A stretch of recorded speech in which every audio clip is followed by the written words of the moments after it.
It's a great pleasure to present this new paper, which is joint work with Teytelboym, who was my colleague in Oxford. And in this paper, we look at the auction format that is called Combinatorial multi-round ascending auction. And this is way too long, so I will always say CMRA. Okay, and this is an auction format that has been used and invented for spectrum auctions. Spectrum auctions happen all over the world. They are used to allocate electromagnetic spectrum. So for example, when you use your phone, you're using frequency bands like 700 to 800 megahertz, and the right to use these frequency bands is auctioned off. So the government sells the right to use certain frequency bands to telecommunication companies.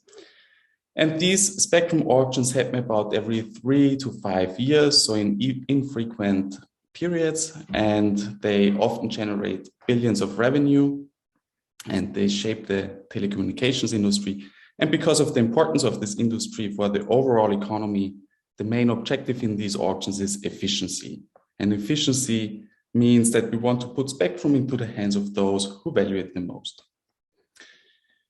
So the CMRA is a fairly new auction format that has been invented for spectrum auctions. So why do we need a new auction format?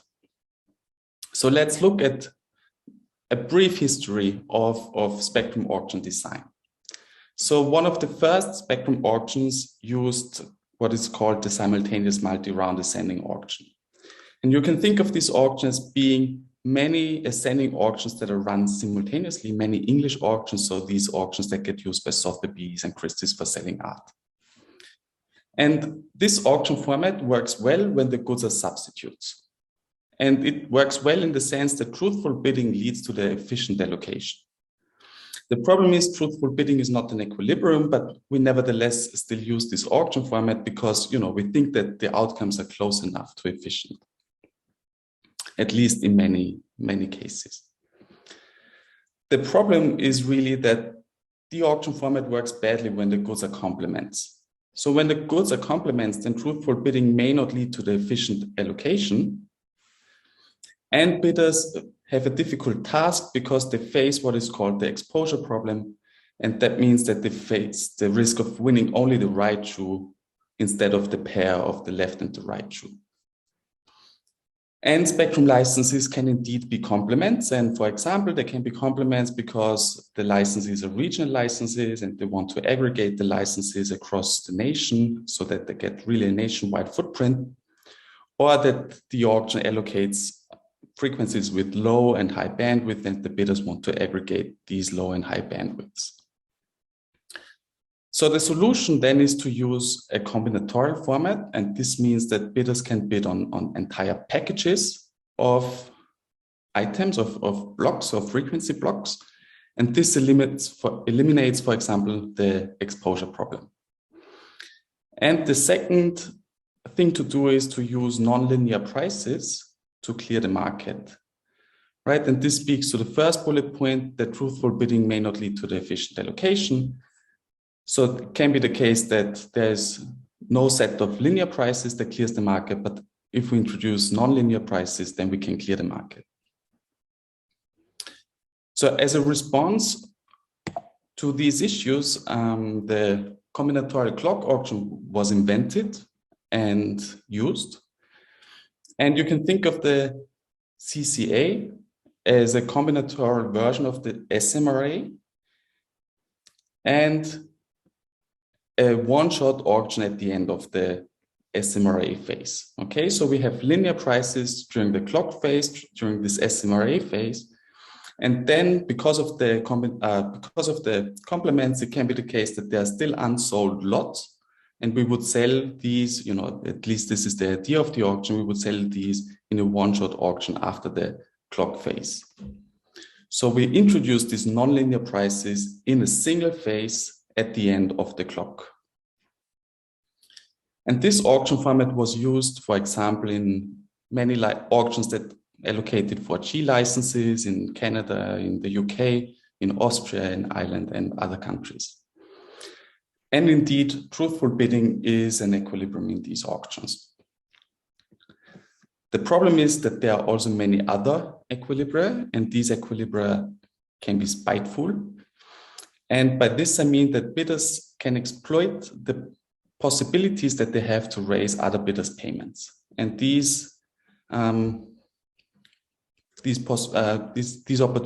are riskless, okay? They carry no risk for the bidders to raise the payment that the other bidder has to make.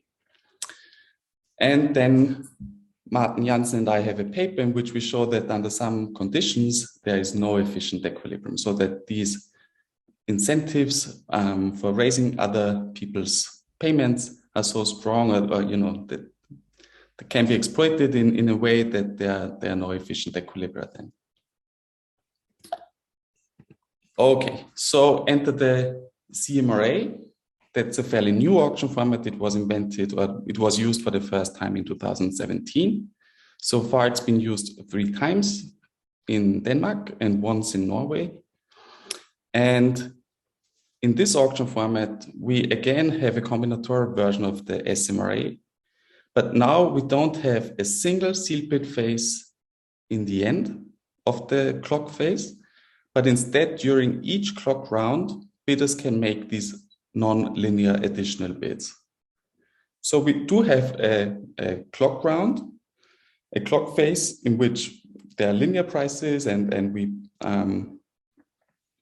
have this the core ideas of the CMRA still around, but now instead of a single final round at the end of the auction, we do have non-linear bids during each clock round. And so far, the CMRA is not well understood, I would say. Okay, so today we will look at the auction rules.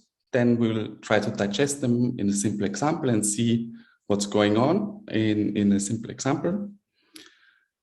Then I will show you the model, and I will show you 3 types of equilibrium. And these equilibria naturally don't always exist. So I will tell you the conditions under which they exist, but they show different features of behavior. In one equilibrium, bidders bid truthfully, and in another equilibrium, they reduce demand, and in another equilibrium, there's even demand expansion. And I will always try to point out how the features of the design lead to the different modes of behavior. And at the end of the talk, I will also briefly look at the CMRA in practice and see what we learn, how we can make sense of the auction outcomes through the theory that we develop. Okay, so let me tell you a bit more about the rules of the auction. So I already said that the CMRA is like a clock auction paired with these non-linear additional bids during each clock round. So the core of the CMRA is the clock auction, and in each clock round, we have non-linear additional bids. Well, people can make these non-linear additional bids, they don't have to. So the clock auction is a modern form of the CMRA. It's dynamic, it proceeds in rounds, and in each round there's a price vector P, and people report their demands at the price vector P. Specifically, they can report a single, what is called headline demand, at the price vector P.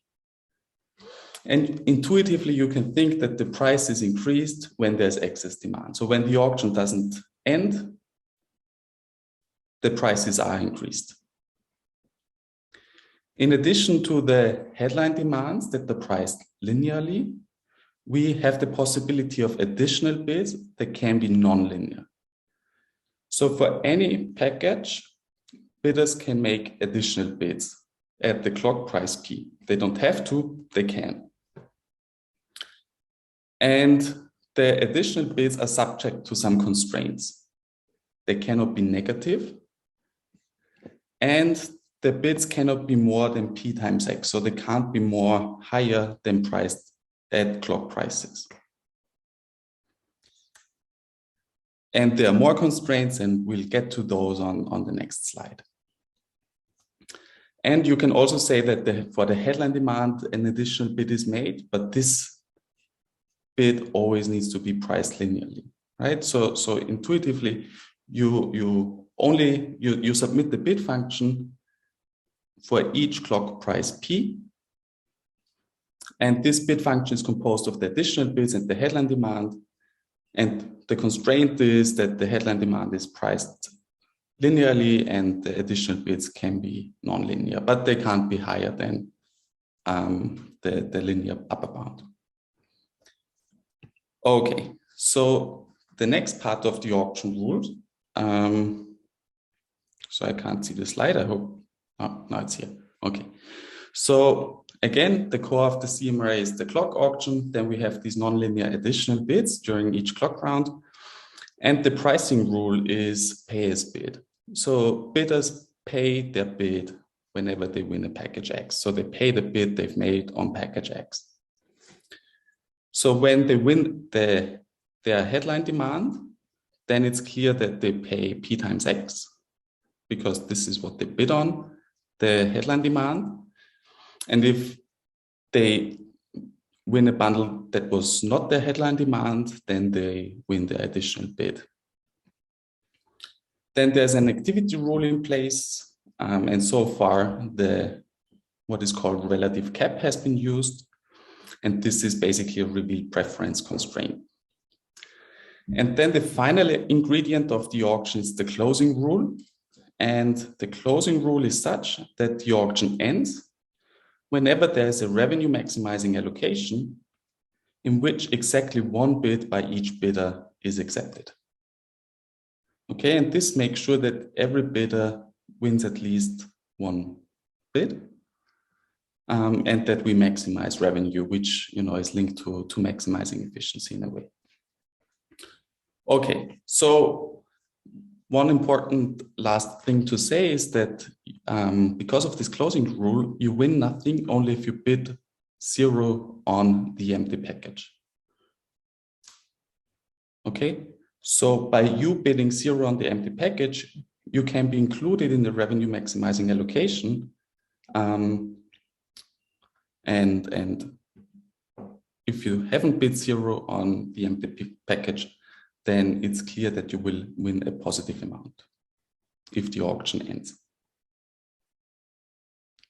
Okay, I think now would be a good time to pause and see if there are any questions on the auction design.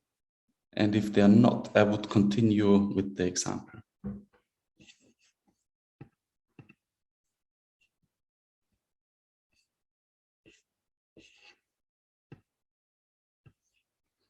Okay, I think I can continue. I see that Alex is taking care of the chat, which is very good. So in the example, there are 2 identical bidders. And we have 4 homogeneous units for sale.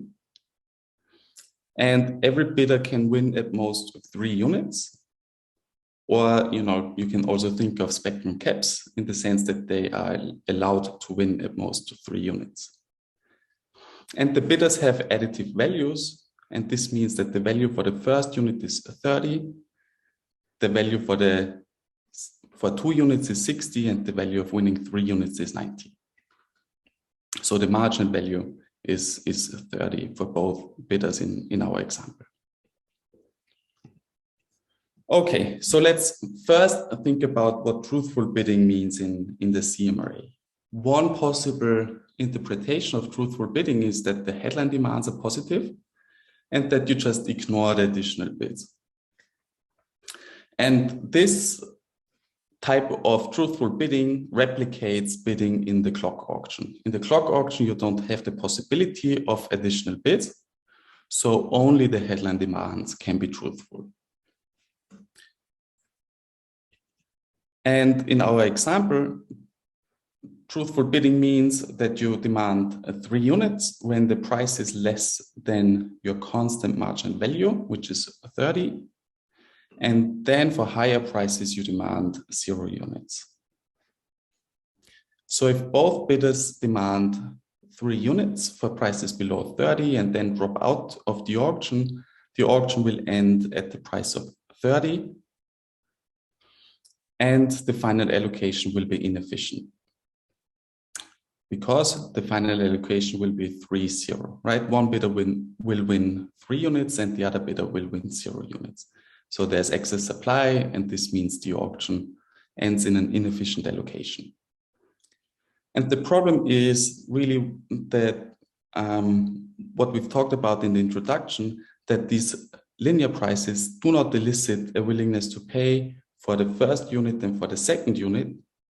Bidders only bid on the third unit, so we don't know their willingness to pay for the first unit and the second unit. And because of this, the auction ends in an inefficient allocation,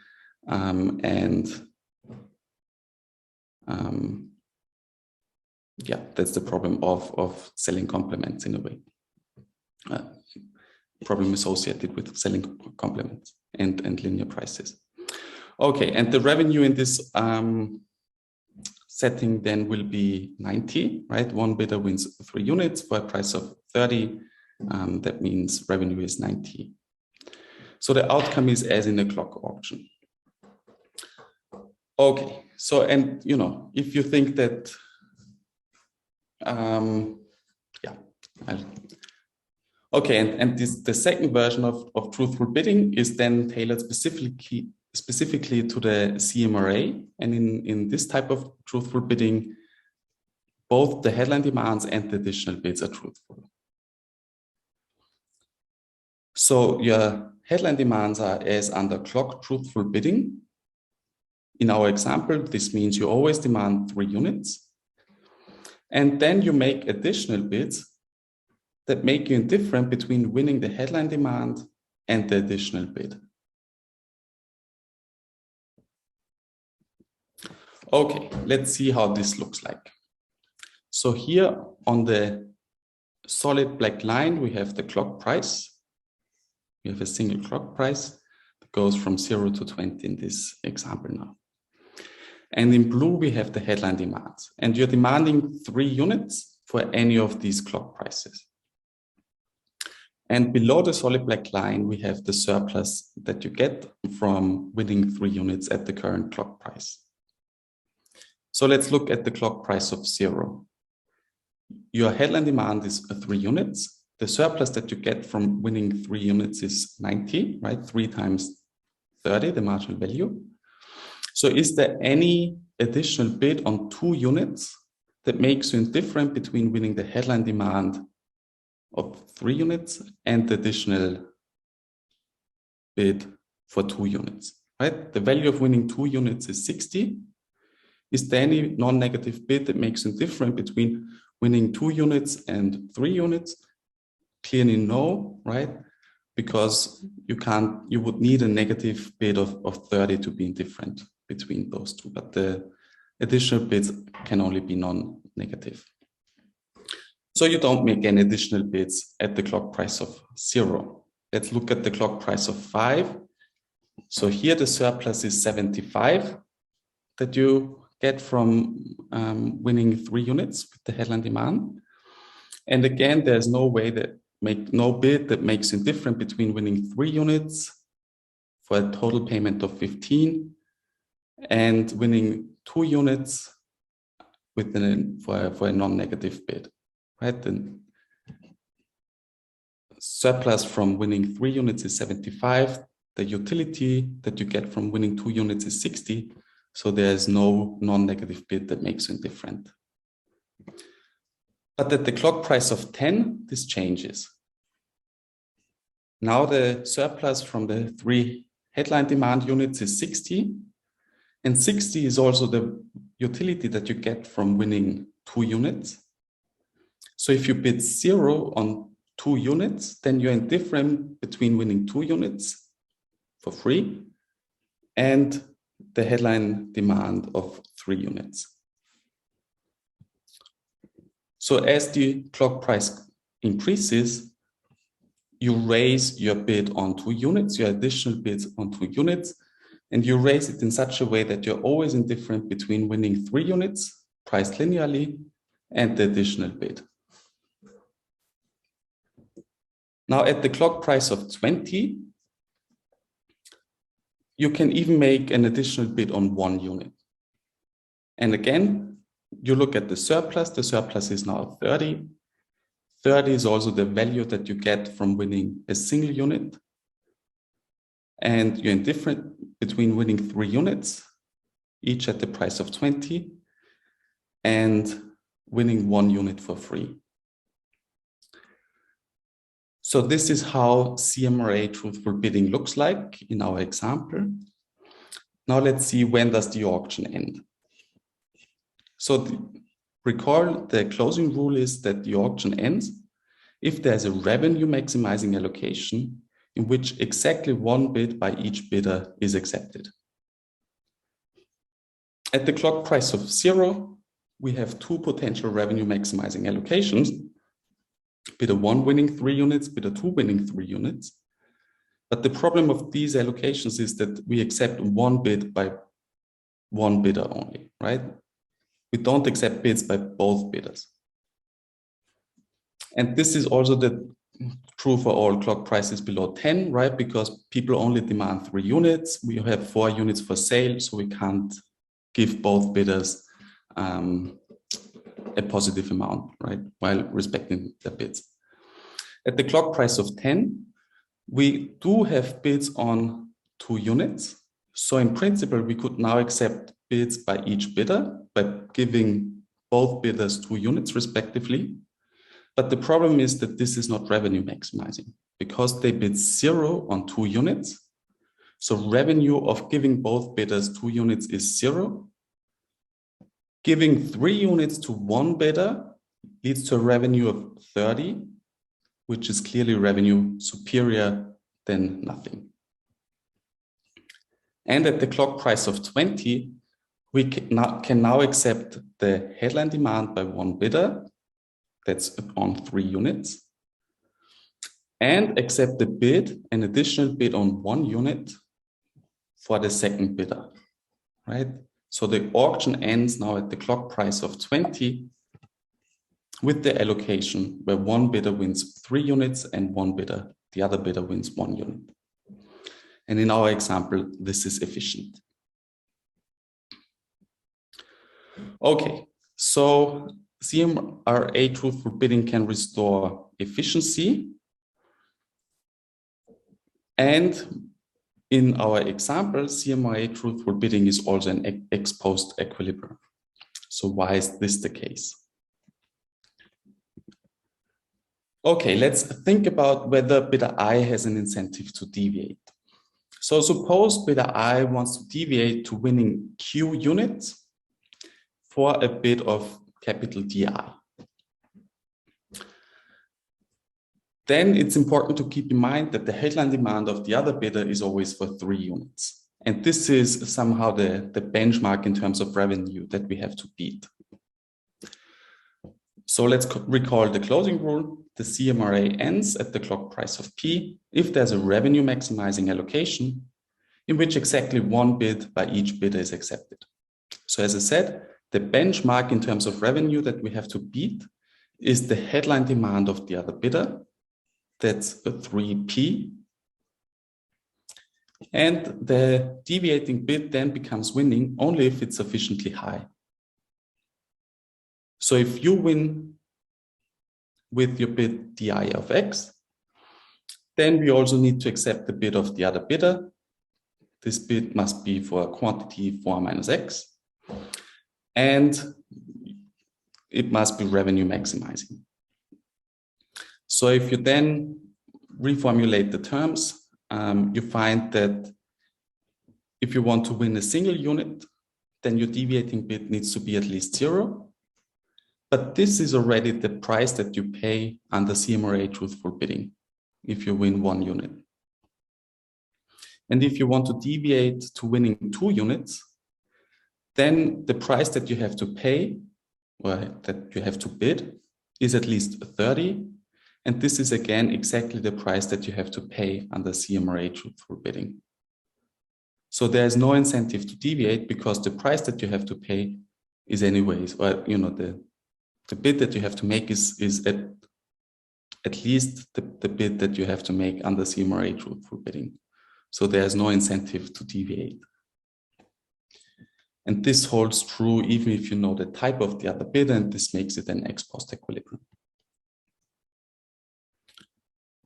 Okay, so let's think about what drives these results. It must be clearly it must be the additional bids, right? Because in the clock auction, we get completely different outcomes. So the additional bids allow the bidders to express marginal values at lower clock prices. So the clock ends at the price of 30 under clock truthful bidding, and it ends at the price of 20 under CMRA truthful bidding. And at the clock price of 20, through the additional bids, bidders then have reported marginal values for all quantities. And this is something that you don't get under clock truthful bidding or in the clock auction, for example. Another feature is that the additional bids lower revenue. So under CMRA truthful bidding, revenue is 60, whereas it's 90 under clock truthful bidding. And we get this higher revenue under clock truthful bidding despite the excess supply. So low revenue is something that you get because of the additional bids. Then we also saw that the additional bids may restore efficiency. CMRA truthful bidding ends in the efficient allocation, whereas clock truthful bidding ends in the inefficient allocation. And another consequence of the additional bids is that the bidders can collude without risk. And this is what I get to next. Okay, so let's slightly modify the strategy, the CMRA truthful strategy, and say that the bidders submit an additional bids on 2 units of 0. Okay, so at the clock price of 0, bidders make an additional bid on 2 units and it's priced of 0. But importantly, the headline demand is 3 units. Then the auction ends immediately with the allocation in which every bidder wins 2 units and revenue is 0. Why is this? There's a revenue maximizing allocation, namely 2-2, in which we accept 1 bid by each bidder. 2 bidders want to submit such additional bids?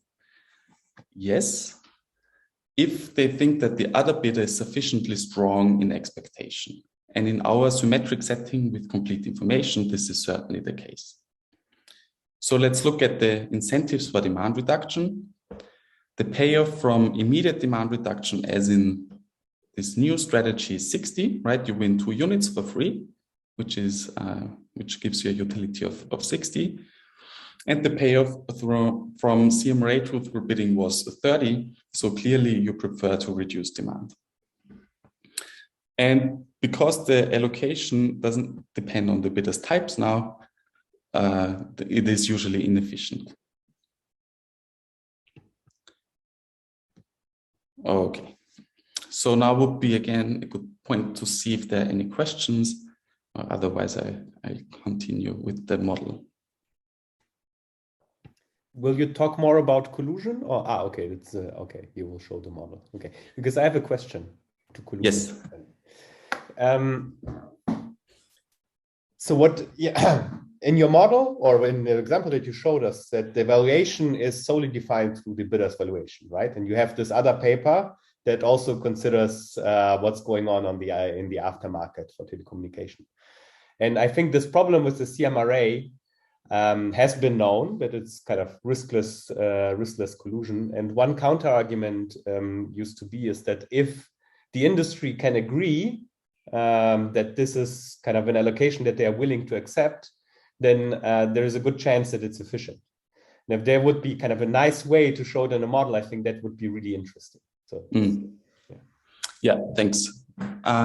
Yes, I mean, this is a very good point. I think that there are models that suggest that having an equal split of the market is good for consumer surplus, which might be inefficient in the sense how we define efficiency. So, for example, in the paper that Vitaly mentioned, I do find that there are cases in which an equal split of the licenses among the bidders maximizes consumer surplus. And in which case, riskless demand reduction is less of a problem because we do get the optimal allocation. Yeah, thanks. Are there any other questions? Okay, so in our model, we do have two bidders. We have a perfectly divisible good, and the bidder's utility functions have two arguments. On the first, the quantity that they win, X, and then they have a type, and this type is distributed according to some distribution. And as we look mainly at ex post equilibria, we don't need to specify it for most of the paper. Then there's a spectrum cap in place, lambda, and this cap is strictly larger than a half, so bidders win at least, are allowed to win at least half of the supply, and it's strictly less than 1 to make, things interesting. And then the marginal utility is either increasing or decreasing. And we focus on proxy strategies, and they are a tool that gets used a lot in this literature to simplify the analysis and to find the aspects that are unique to these auctions, right? Repeated auctions or dynamic auctions, you can write down very complicated punishment strategies, but these proxy strategies ignore these punishment strategies so that we focus on what's unique on this auction. But I should say that in the CMRA, the focus on proxy strategies is not really restrictive, because what you rule out is that you can condition your actions on the demand of the other players. But in Denmark, for example, in the first CMRAs, no such demand was revealed, so you couldn't condition on that demand. Okay, so let's look at decreasing marginal values, which means that we have substitutes. And we compare clock truthful bidding, where only your headline demands are truthful and you don't make any additional bids, with CMRA truthful bidding, where your headline demands are truthful and then you submit additional bids that make you indifferent between winning the headline demand and the additional bid. And we want to know whether the outcome of such behavior is efficient and whether it forms an equilibrium. Okay, it's well known that clock truthful bidding leads to the efficient allocation when the utility functions are concave, when we have decreasing marginal values, but that it's not an equilibrium. And CMRA truthful bidding is also efficient in with decreasing marginal values, and it's not an equilibrium. And remember that this CMRA uses the pay as bid pricing rule, and this means that you want to lower your bids if you think that they are winning, ceteris paribus, right? And that means you will try to free ride on the other bidders, and you also face a threshold problem where you want to bid lower on large quantities because this is the revenue benchmark, perhaps, right? But I can talk more about these incentives to deviate if you're interested.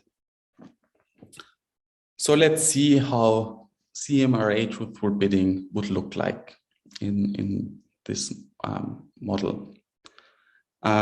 So here on the x-axis, we have the quantity that bidder 1 wins. That goes from left to right, and from right to left, we have bidder 2's quantity. And on the y-axis, we have the clock prices and the bids. And in color, we have the headline demands of the 2 bidders. And, for relatively low clock prices, they demand lambda, the maximum amount that they can win. And then at some point, they will start lowering demand continuously.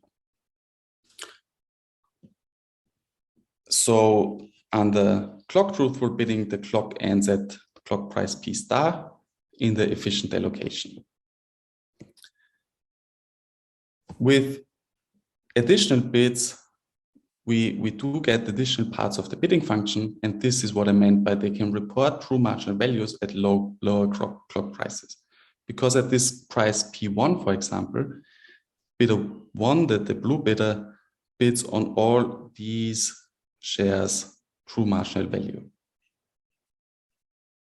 And this is clearly while under clock truthful bidding, they would still demand lambda, right? So they report a larger share of marginal values at low clock prices.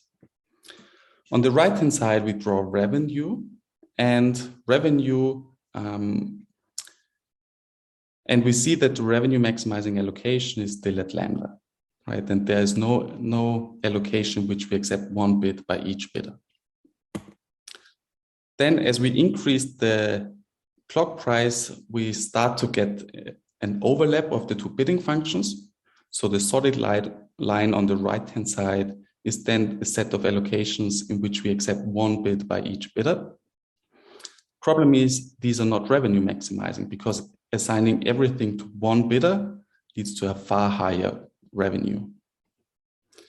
So the auction continues. Now you can see that there is, at this price P3, there is a local maximum. So revenue has a local maximum at the efficient allocation, but it's not yet the global maximum because it's still revenue maximizing to give everything to 1 bidder. And finally, there is a clock price P tilde star at which the local maximum of revenue, where you accept 1 bid by each bidder, becomes the global maximum. And at this point, the CMRA is over, it ends. Okay, so this is how truthful bidding, CMRA truthful bidding looks like when they are decreasing marginal values.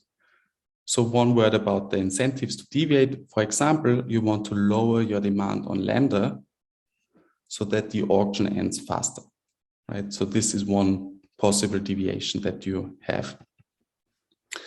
So now let's look at non-decreasing marginal values.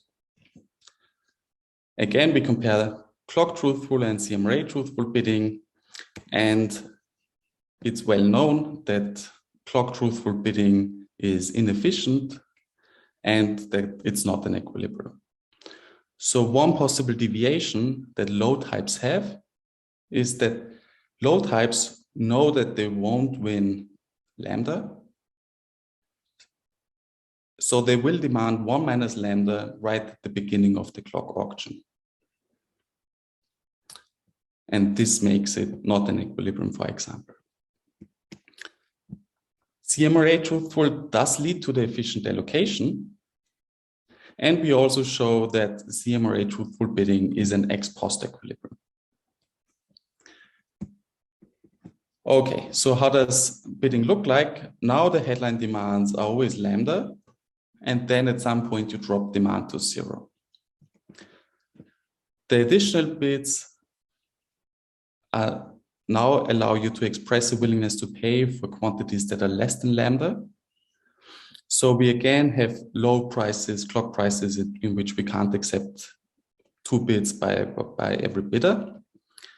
Then the bidding functions start to overlap, but at sufficiently low prices, the auction continues because the revenue maximizing allocation doesn't feature 2 bids by both bidders being accepted. Okay, and then eventually there's a price in which one bidder bids 0 on 1 minus lambda, and at this price the CMRA ends because we can now accept 1 bid by each bidder in the revenue maximizing allocation.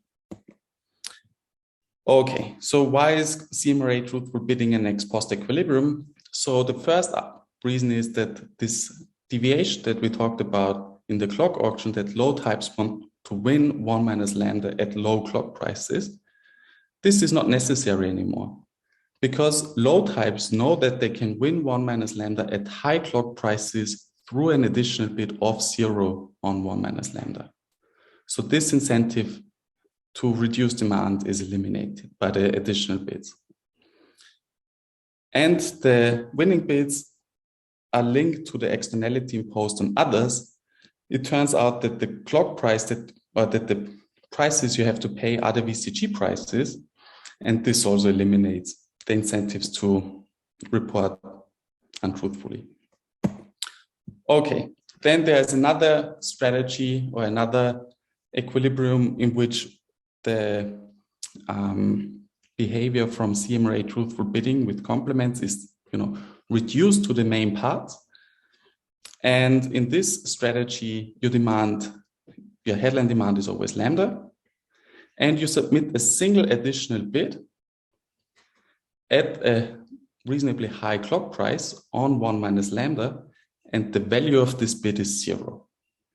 Okay, and this price PIF is such that you are indifferent between your headline demand being winning and you winning 1 minus lambda for free. Okay, and this constant strategy forms an ex post equilibrium in proxy strategies. And the important thing to note here is that this equilibrium exists irrespective of the bidders having complement preferences or substitute preferences.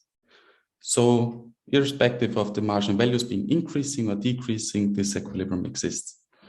And it's identical, the outcomes are identical to CMRA truthful bidding when the marginal values are non-decreasing. And it features demand expansion if we have decreasing marginal values. Okay, and now we come to the riskless demand reduction. Suppose bidders play this constant strategy, but now we modify it again so that a clock price of 0, they submit an additional bid of 0 on a half.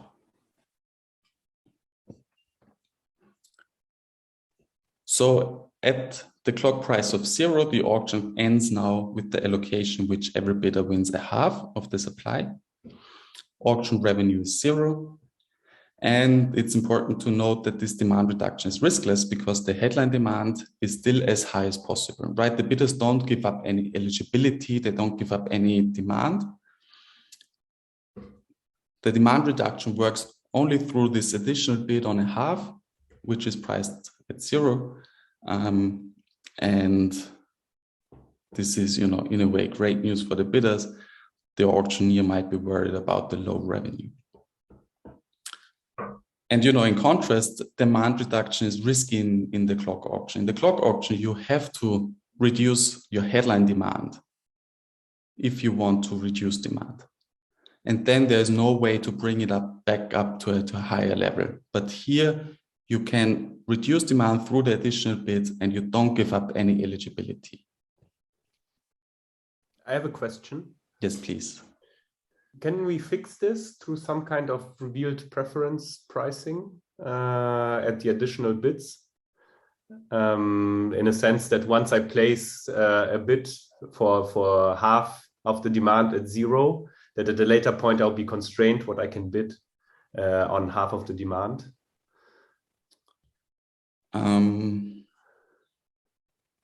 So, in a way, you want to be able to raise the bids again, right? So implicitly, you're also bidding 0 on lambda, and we want you to be free to raise your demand on lambda. So we have a different fix in mind, and I will talk about it in 2 slides. I think it would be good to think together about that. Okay, so this strategy of riskless demand reduction forms a Bayesian-Nash equilibrium in proxy strategies if the other bidder's type is sufficiently high in expectation.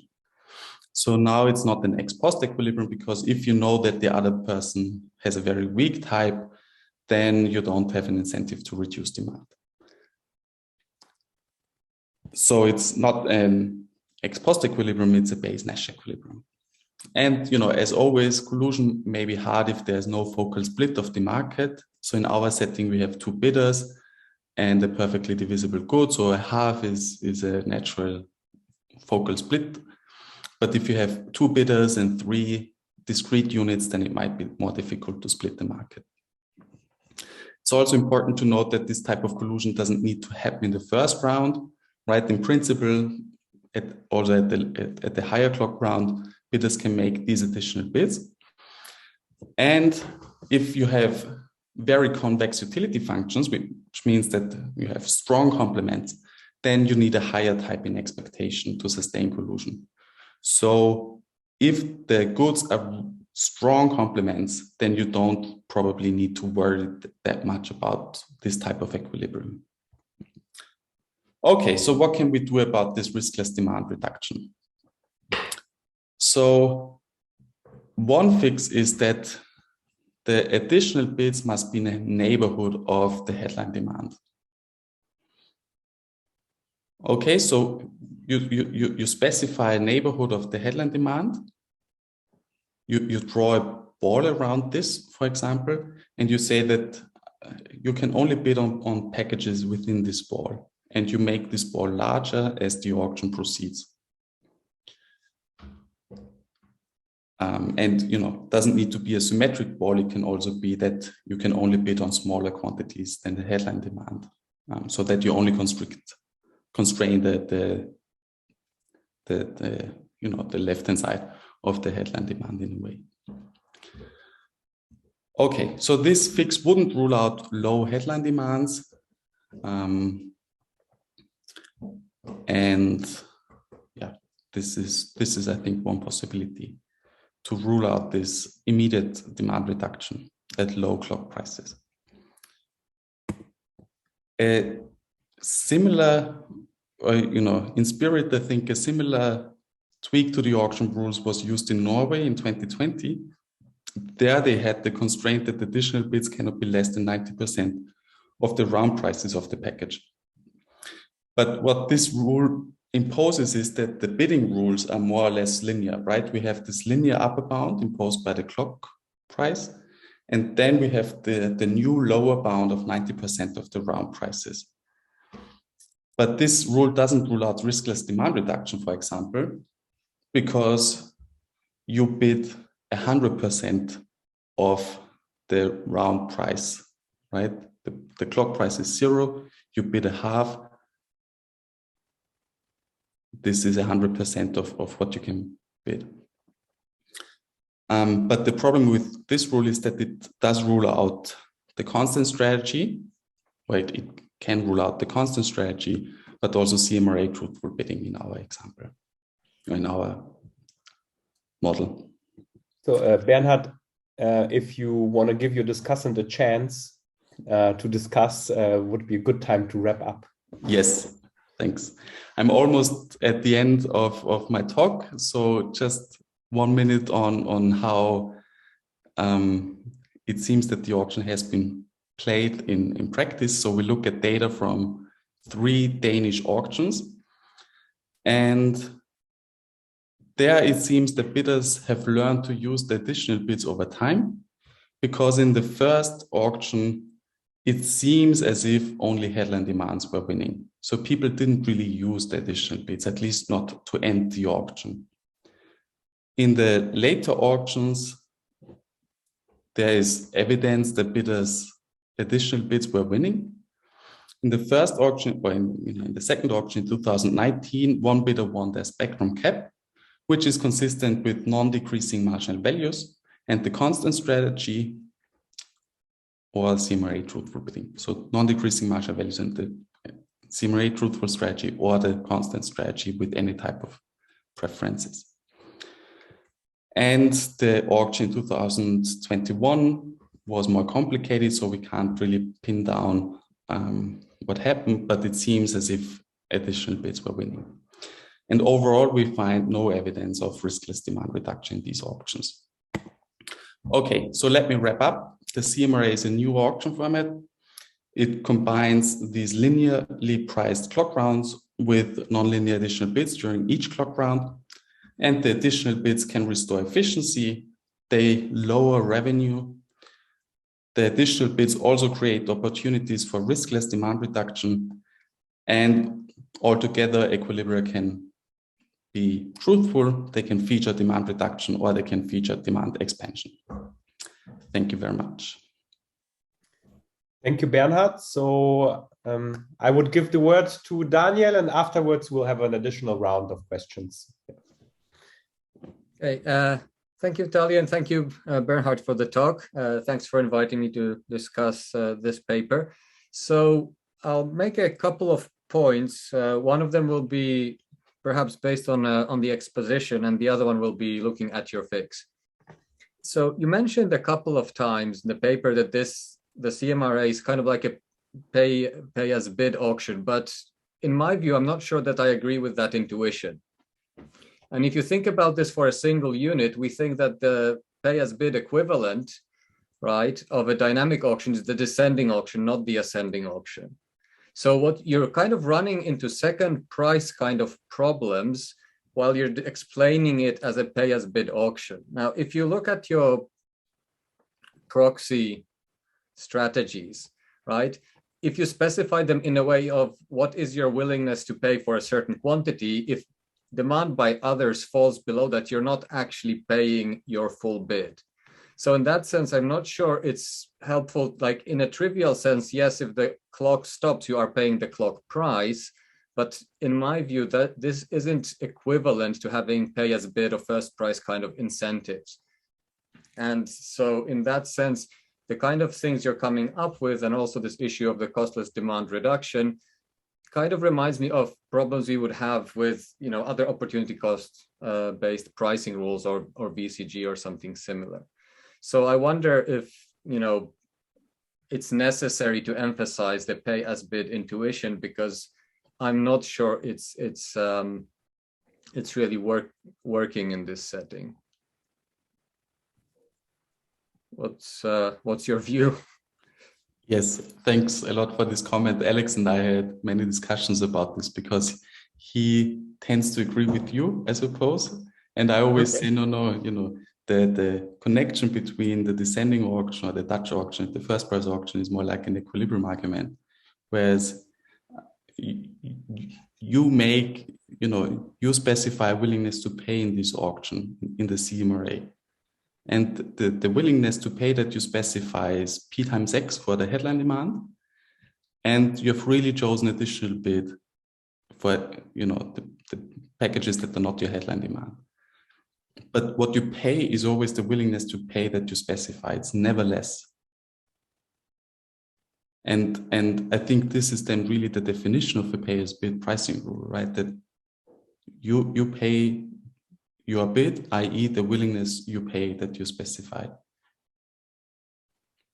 I'm not sure I agree with that, because if you specify that you're willing to pay, say, 200 up to lambda, and the clock stops with others dropping while the price is at 30, you have stated in your proxy strategy a willingness to pay of much higher than the clock price you end up paying.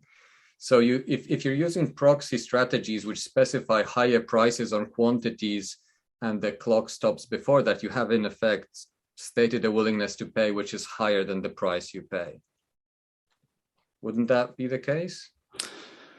Yes, but this is related to, I mean, this is the case of any dynamic auction, right? In any dynamic auction, we never learn the maximal willingness to pay of the winner. We only learn, you know, in an English auction, the willingness to pay of the second highest bidder. But I think it's a wrong comparison to compare the strategy with your in-round bids, and you have to pay the bids that you specify in a given round, right? You're not asked to pay the prices that you specified for the entire strategy.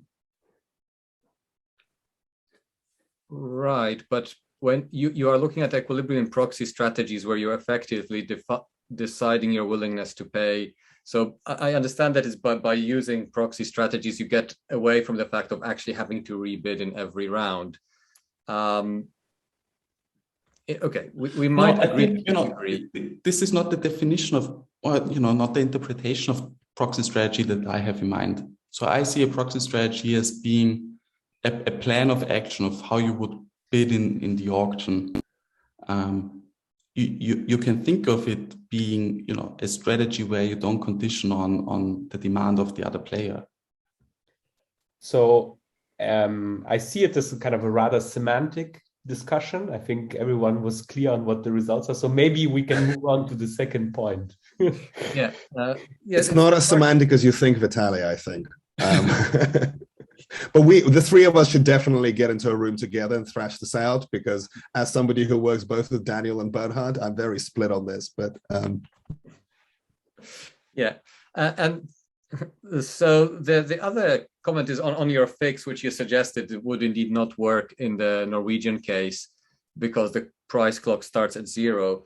And I guess trying to think about this in the context of CCAs, where you've got the supplementary round, which is where you get to express your more specific demands. And what you do in the clock phase is you try to bid in a way that keeps your options open in the supplementary round. So you could have something like that you wouldn't actually permit additional bids until you have a certain amount of clock price that's been reached, right? And you will be, probably you can make an argument saying that that will lead to some sort of inefficiency, but part of the argument behind having the supplementary round, I mean, not sure it's the theoretical argument, but part of the practical use case for having the supplementary rounds there is that it incentivizes you to bid in the clock phase in a way that keeps your options open.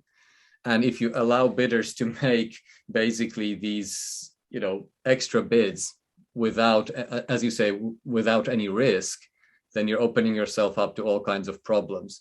Now, if you only permit this when your other, right, base, your headline demand prices or clock prices are high, and then you require a certain kind of constraint, proximity to what the round prices are, or whatever you would like to use, revealed preference or something similar, because your exposition is just for one divisible good, right? But in your application, you had actually different bands of spectrum, and you actually have different items and so on. So you might have something like a revealed preference constraint across different items.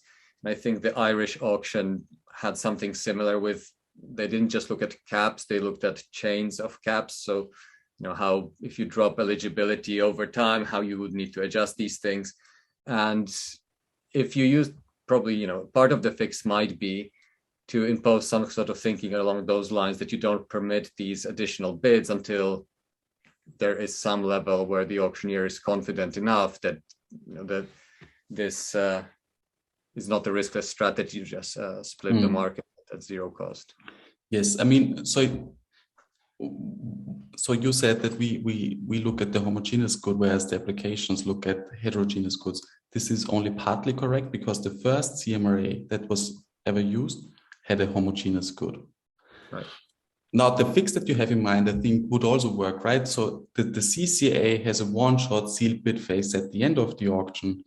The CMRA has any number of sealed bid phases, so one sealed bid phase during each clock round. So you could make it combine the two formats, right? And could say in the first, 15 rounds or whatever, we don't allow the additional bids, and then we allow additional bids. So that would also be a possibility, but it wouldn't rule out demanding lambda for the first 15 rounds and then starting the auction. I mean, that the price would really need to be sufficiently high to so that such a constraint would indeed be a constraint on the bidding functions. But I think that would also be a possible fix. But in a way, I think it is a special case of the fix that we propose with the neighborhood of packages that you can bid on. Because if the epsilon is 0, for example, then you can only bid on the headline demand and nothing else, right? Yeah. It's also interesting that when I read your comments about the first auction, which looked like they were just bidding in a CCA, I wonder whether that's just some sort of inertia in terms of bidding the way they had been used to bidding in previous mechanisms. It took them some time to internalize the extra features, and it's nice to see that the bidders are responding. So good application. True. Yeah. So in the beginning, they didn't use any, they didn't use additional bids to end the auction. And I think this might really be due to bidders not being familiar with the auction format. So they bid as in previous auctions. So for example, as in a SMRA, and then only over time they learn how to use the additional bids. So there should be a high demand in Denmark for auction consultants, right? Yeah.